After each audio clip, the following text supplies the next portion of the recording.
Federal government announces a $50 million investment into Nebraska infrastructure. Department of Transportation Secretary Pete Buttigieg visited Grand Island today as part of that announcement. The money will go toward improving rail safety and strengthening supply chains in the state. This is a railway that is clearly so important to businesses and agricultural producers near here, connecting then to other lines that connect to the entire country. The Cornhusker Railroad Regional Connectivity Project involves track-related improvements, upgrades to some crossings, and expanding the railcar repair facility. Red, blue, or purple, every place I've been to cares about getting good infrastructure done. And that's what you see here.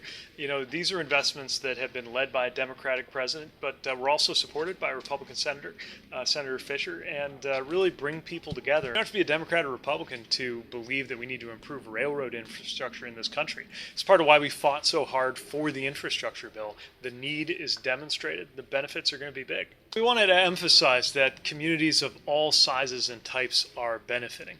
This is not the country's biggest railroad, but it is very, very important in this region. And these short lines are a really important part of how we get goods to where they need to be.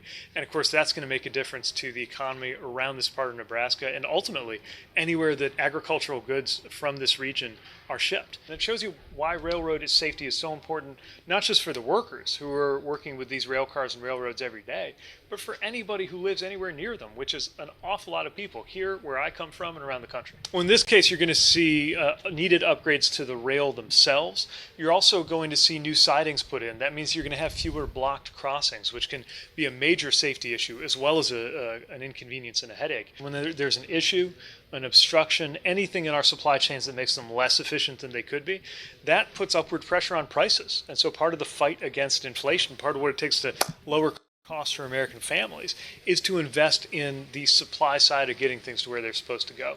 So you don't have to be a railroad buff to care about improving American railroads. When we do that, everybody's better off, and it starts with the prices you're paying at the grocery.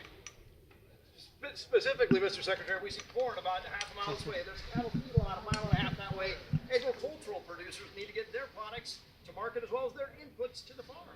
It's no accident that this railroad is called the Cornhusker, and we know that the products that are moved here, both agricultural products directly and then manufacturing that is related to the ag sector, they really depend on those supply chains, and that's part of why short line railroads are so important to America. See the level of skill that goes into the work that is being done, and especially the importance of doing that work safely.